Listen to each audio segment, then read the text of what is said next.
আমাদের জীবনের সবচেয়ে মূল্যবান জিনিসটা কি? অনেকে ভাবে অর্থ, কিন্তু বাস্তবতা ভিন্ন। অর্থ আসলে সময়ের সাথে তুলনা করলে ছোট্ট একটি অংশ মাত্র। কারণ সময় যে একবার চলে গেলে তার ফিরে আসে না।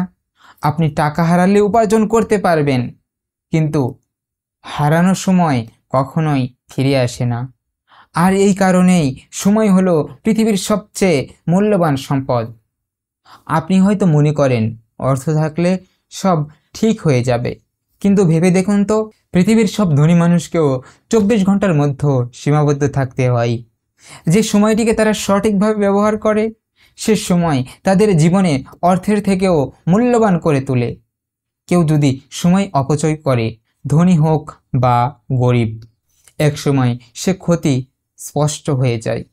সময়কে সঠিকভাবে ব্যবহার করা মানে নিজের জীবনের মান বাড়ানো।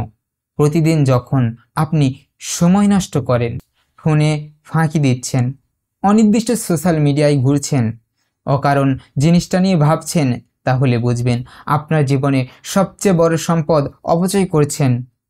কিন্তু যদি সেই সময়কে শিখতে, নিজের উন্নত করতে, লক্ষ্য পূরণের কাজে ব্যবহার করেন, দেখবেন এটা শুধু অর্থ নয়, আপনার জীবনে মনকে বদলে দিচ্ছে।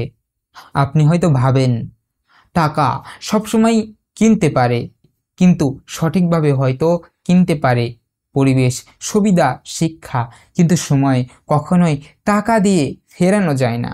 হারানো সময় আর ফিরে আসে না।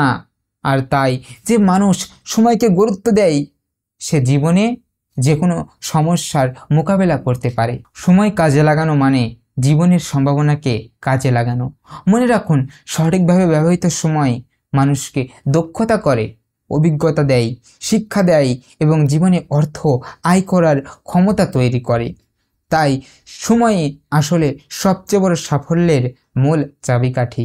যারা সময়কে অপচয় করে তারা হয়তো আজকে সাময়িকভাবে সুখী মনে হতে পারে, কিন্তু ভবিষ্যতে আফসোস ভুগতে হয়।